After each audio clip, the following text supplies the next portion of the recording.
მოგესალმებით მეგობრებო, უნდა ითქვას მეორე ეპიზოდი. დღეს ვისაუბრებ ახალგაზრდებზე, ზოგადად საქართველოში. წინაწილი ახალგაზრდების არიან ადამიანები, რომლებსაც სამწუხაროდ რეჟიმმა დაატყვევა და შეუზღუდა თავისუფლება და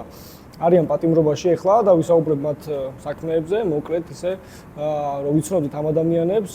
ფართო საზოგადოება მიცოდეს, როგორი ახალგაზრდების ზიანციხეებში და მინდა უფრო გავამახვილო ყურადღება იმაზე, რომ ამ ადამიანებს ეზღუდებათ განათლების უფლება და ამ ადამიანებს სრულად უკანონოდ და უსამართლოდ აქვს შეზღუდული თავისუფლება. და მეორე ნაწილი ახალგაზრდების არა ნაკლებ გასაჭირში არიან, იმიტომ რომ ნებისმიერი ახალგაზრდა, იქნება ის სკოლის მოსწავლიდან დაწყებული უნივერსიტეტის სტუდენტი დამთავრებული, სამწუხაროდ საქართველოში ამ რეჟიმის პირობებში ვერ იღებს ღირსეულ განათლებას, შესაბამის ევროპულ განათლებას და ცხოვრობს ისეთ გარემოში, სადაც საკუთარი თავის რეალიზაციას ვერ მოახდენს, ხო? მოკლედ რა ვითარება სასკოლო განათლებაში. ანუ ის თავარი მნიშვნელოვანი თვისებები, რაც უნდა განვითაროს სკოლამ ახალგაზრდა ადამიანს, არის რაც ჩამოთვალეთ წეგან, რომ ეს კრეატიულობა, შემოქმედებითობა, საკუთარი ინტერესის მიხედვით კონკრეტული საგნის, თქვა, კონკრეტული სფეროს უფრო გაღრმავება შეესწავლა, რომ მე უკვე შეძლოს ამ ცოდნის პროფესიაში გადატანა და შეძლოს რომ გააგრძელოს აი ამ კონკრეტულ სფეროს მიმართულებით სწავლა და განათლების მიღება და ის რომ რაღაცნაირად სამართლიან გარემოში იყოს, რომ თავიდანვე ბავშვობიდან ეჩვეოდეს იმ საზოგადოებრივ პასუხისმგებლობას, სამოქალაქო პასუხისმგებლობას და ახლანდელ სკოლებში სამწუხაროდ ეს ყველაფერი არ გვაქვს, ანუ მოსწავლეები როგორ ვითარებაში იღებენ განათლებას, ერთი რომ გვაქვს ეს ძალიან ძველი, ცუდი და ისეთი ტრადიცია, რომ განათლების მიღება, გაკვეთილის სწავლა, ერთ-ერთი გზა არის მოკლედ რომ შენ დაიზეპირო, დაიზუთხო რაღაცა, მერე მხოლოდ და მხოლოდ ნიშნის გამო ადგე და ეს რაღაცა საკონტროლო დაწერო, მასწავლებლს ჩააბარო და პლუს გვაქვს ეს რაღაცა საბჭოთა კავშირის დროინდელი გადმონაშთი, რაღაცა შპარგალკები, სადაც ეჩვევა ბავშვი, სკოლის მოსწავლე იმას, რომ შეუძლია მას რაღაცა ესე შემოვლითი გზით, ცოტა არაკანონიერი გზით ადგეს და რაღაცა მიზანს მიაღწიოს და საბოლოო ჯამში ეს გვაძლევს საზოგადოებას, სადაც არის რაღაც მაღალი კორუფციის დონე, ეს ნეპოტიზმი, ის რომ რაღაც სამართლიანობის მორალური აღქმა არ გვაქვს და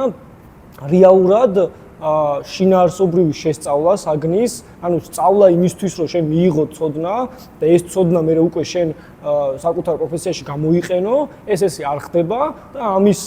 საპირისპიროდ ხდება უბრალოდ რაღაცა ნიშნებისთვის სწავლა. მეორე ნაწილი უკვე აქვს, რაც ძალიან მავნებლობა არის სკოლაში, არის რომ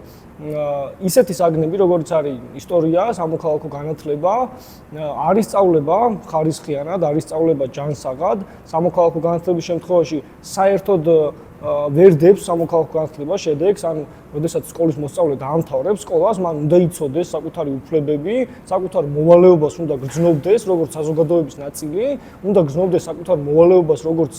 ქვეყნის მოქალაქე და ამ შემთხვევაში ჩვენ სკოლებში ესეც არ ხდება. ჩვენ შემთხვევაში არ ხდება ესე, ანუ რეალურად სამოქალაქო განათლება სკოლის მოსწავლეს ვერ უზრუნველყოფს იმ ცოდნით, რაც უნდა გააჩნდეს ადამიანს, რომელიც სკოლას ამთავრებს. ეს ისტორიას რაც შეეხება, ისტორია ძალიან დიდი ხანია პრობლემა არის, ისტორიის სწორად გააზრება, ის რომ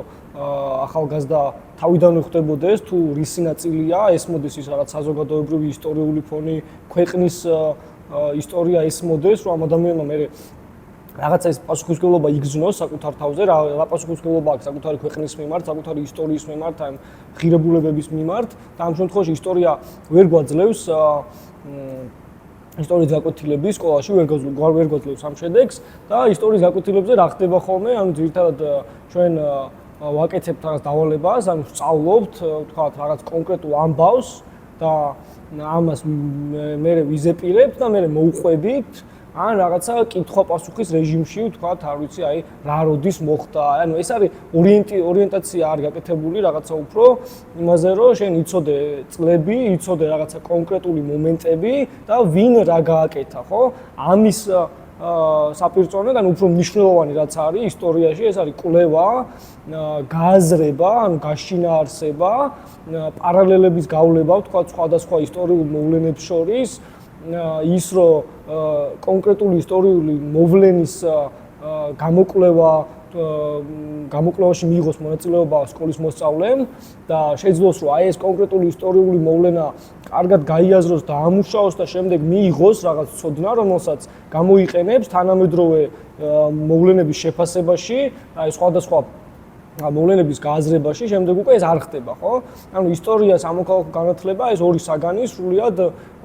დაკარგული აქვს საკუთარი მნიშვნელობა და იმ თვისებებს და იმ ინტერესს ვერ უღვივებს სკოლის მოსწავლეს, რაც უნდა აკეთებდეს. რაც შეეხება უკვე აი შემოქმედებითი საგნები, რაც არის ხელოვნება, მუსიკა, ამას არ დარექცევა, ყურადღება, ანუ სკოლაში შეიძლება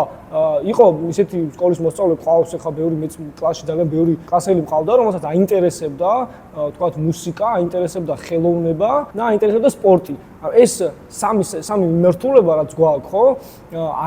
ვერც ერთს სკოლის მოსწავლე ვერ განევითარებს სკოლაში, ხო? ანუ ხელოვნებას, მუსიკას არის ძალიან მეორე ხარისხოვანი, მესამე ხარისხოვანი საგნები, აქ ძალიან მარტივად იწერება ნიშანი და ის რომ შენ რაღაცა ხელოვნებას ან მუსიკას კარგად სწავლობ, ეს უფრო შენი ჰობი არის, ვიდრე რაღაცა ინტერესის სფერო ან რაღაცა პროფესია რა და ეს ძალიან მნიშვნელოვანია, რომ თანამედროვე სამყაროში აი მუსიკაც, ხელოვნება ძალიან მისაღები და ძალიან შემოსავლიანი პროფესია არის. და მგონია რომ სკოლაში უფრო უკეთესად, უფრო ხარისხიანად უნდა ისწავლებოდეს და უნდა გქონდეს ის დაფასება, რაც აქვს თქვა სხვა საგნებს და ეს მათემატიკა, ქართული და ის საგნები, რომელიც უფრო მეტად ესე ისწავლება და უფრო მეტად მოითხოვება ამ საგნების სწავლა, ისევე უნდა იყოს ხელოვნების და მუსიკის მიმართულებაც და აი სპორტს რაც შეეხება, არიან მოსწავლეები, რომელსაც სპორტის მიმართულებით უნდა განვითარება და ეს პროფესია აირჩიეს, თქვათ, და ამ შემთხვევაში მათ უნდა გქონდეთ ხელშეწყობა, რომ სხვა საგნები, თქვათ, შეიძლება უჭირდეთ, სხვა საგნები ვერ ჩააბარონ, ამ სკოლის მოსწავლეს, შეიძლება გქონდეს იმის თვისება, იმის ინტერესი, რომ იყოს კარგი სპორტსმენი და ხელშეწყობა უნდა გქონდეს სკოლის მხრიდან, თქვათ,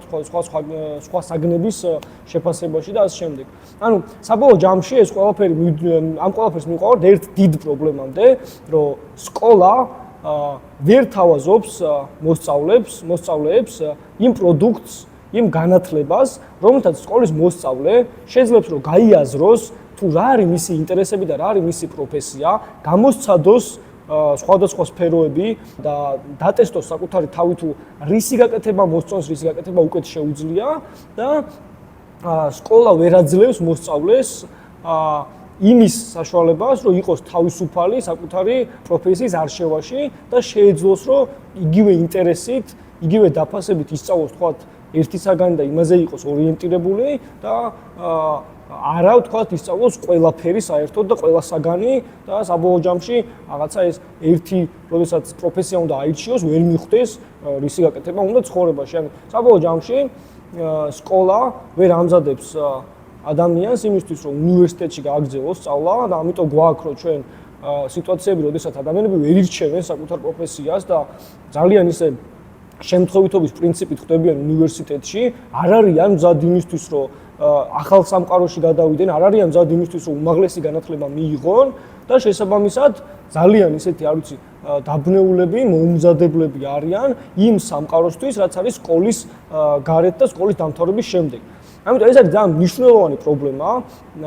ეს არის მოსაგვარებელი, ეს არის გადასაწყვეტი და იმისთვის, რომ განათლების რეფორმები გატარდეს, იმისთვის, რომ მეტი დაფასება იყოს განათლების, ახალგაზრდების, საქართველოს მომავლის, აუცილებელია, რომ ამ ქვეყანაში არსებობდეს დემოკრატიული წესით მოსული ხელისუფლება და ხელისუფლება, რომელიც დაკომპლექტებულია პროფესიონალებით და სამინისტროებში და კონკრეტულად ამ შემთხვევაში განათლების სამინისტროში იქნებიან პროფესიონალები და ადამიანები, რომელსაც უნდათ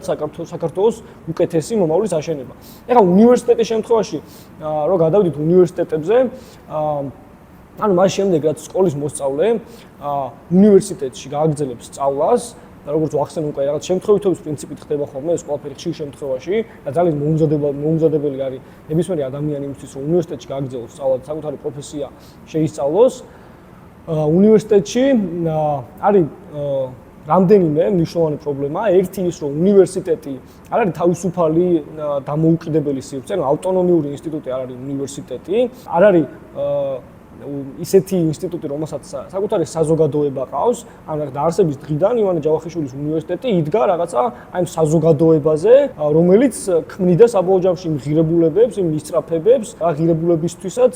შეიქმნა თბილისის სახელმწიფო უნივერსიტეტი. და ამის შემდეგ გავიდა რომ ძალიან ბევრი წელი და ეხლანდელ თბილისის სახელმწიფო უნივერსიტეტს მაგალითად არანაირი საზოგადოება, არანაირი ღირებულება აღარ შემორჩა. ანუ პირველი პრობლემა რაც არის უნივერსიტეტებში, ეს არის ეს ინსტიტუციონალიზმის პრობლემა, ანუ უნივერსიტეტი აღარ წარმოადგენს ინსტიტუტს,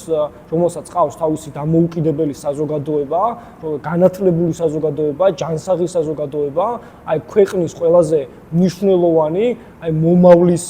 ადამიანები, რომლებიც ამ ქვეყანას შექმნიან და უკეთესობისკენ შეცვლიან და ამის მაგივრად უნივერსიტეტები არის საბოლოო ჯამში ესეთი ძალიან ესეთი ბიზნესები, ანუ უნივერსიტეტი არის ადგილი, სადაც ადამიანები ყიდულობენ განათლებას და ყიდულობენ უხარისხო განათლებას, იმიტომ რომ უმეტესობა ქართველი სტუდენტები საბოლოო ჯამში აი საკუთარ პროფესიას ვერ პოულობენ, საკუთარი პროფესიით დასაქმებას ვერ იწყებენ და უნივერსიტეტები არ არის ორიენტირებული იმაზე, რომ თქვათ მოამზადონ სტუდენტი იმისთვის, რომ შემდეგ ეს სტუდენტი უნივერსიტეტის დამთავრების შემდეგ გახდეს ეკონომიკის ნაწილი, დასაქმდეს და საკუთარი პროფესიით გააგრძელოს განვითარება. რა შეეხება შემდეგ საკითხს უნივერსიტეტთან დაკავშირებით და ზოგადად განათლებასთან დაკავშირებით, ნებისმიერ ავტორიტარულ სახელმწიფოში განათლება, ნებისმიერ ავტორიტარულ სახელმწიფოში უნივერსიტეტი, სკოლა და ასე შემდეგ ვერც დამოუკიდებელი ვერ იქნება და ვერც იქნება ორიენტირებული იმაზე, რომ ადამიანს სტუდენტს ან სკოლის მოსწავლეს მისცეს განათლება. შესაბამისად, ახლა ბიძინა ივანიშვილის რეჟიმის პირობებში სკოლაც და უნივერსიტეტიც არის იარაღი, სისტემის იარაღი იმისთვის, რომ გაზარდოს და შექმნას საზოგადოება, რომელიც საკუთარ ღირებულებებზე არ ზრუნავს, არ გააჩნია ღირებულებები და ამ საზოგადოებას ამოძრავებს ფსევდო ღირებულებები, ფსევდომიზნები, ფარისევლობა და ასე შემდეგ და რეალურად ავტორიტარულ სახელმწიფოში უნივერსიტეტიც და სკოლაც ვერ ასრულებს საკუთარ მოვალეობას და ამიტომ არის აუცილებელი, რომ ყველა არც ახალგაზრდამ, სტუდენტმა იბრძოლოს ავტორიტარიზმის წინააღმდეგ, იმიტომ რომ ის განათლების უფლება, ის განვითარების უფლება, უკეთესი მომავლის უფლება აუცილებლად დასაცავი გვაქვს. რაც შეეხება ევროპულ განათლებას, გათვლით პროგრამებს, საქართველოს შემთხვევაში ჯერ კიდევ გვაქვს იმის საშუალება, რომ მივიღოთ ევროპული განათლება და გასვლით პროგრამებით ვისარგებლოთ, თუმცა სერიოზული საფრთხის წინაშეა, იმიტომ რომ არც ერთი ჩრდილოეთ კორეაში გასვლით პროგრამები არ მუშაობს მაგალითად, ხო? არ გვექნება იმის საშუალება, რომ ევროპულ განათლებაზე ხელმისაწვდომობა გქონდეს და ამიტომ ესეც ერთ-ერთი მნიშვნელოვანი პრობლემაა, როდესაც ვსაუბრობთ ავტორიტარიზმზე, ავტორიტარიზმს არ აწყობს, რომ შენ გახვიდე ქვეყნიდან და ჩვენ შემთხვევაში მსგავსი სიტუაცია გვექნება, ვერ შევძლებთ ქვეყნიდან გასვლას ევროპული განათლების მიღებას და ასე შემდეგ. მეორე ნაწილზე რომ გადავიდეთ, საქართველოში ყავს სტუდენტები, ახალგაზრდები, რომლებიც არიან პოლიტპატიმრები, რეჟიმის ტყვეები. ეს ადამიანები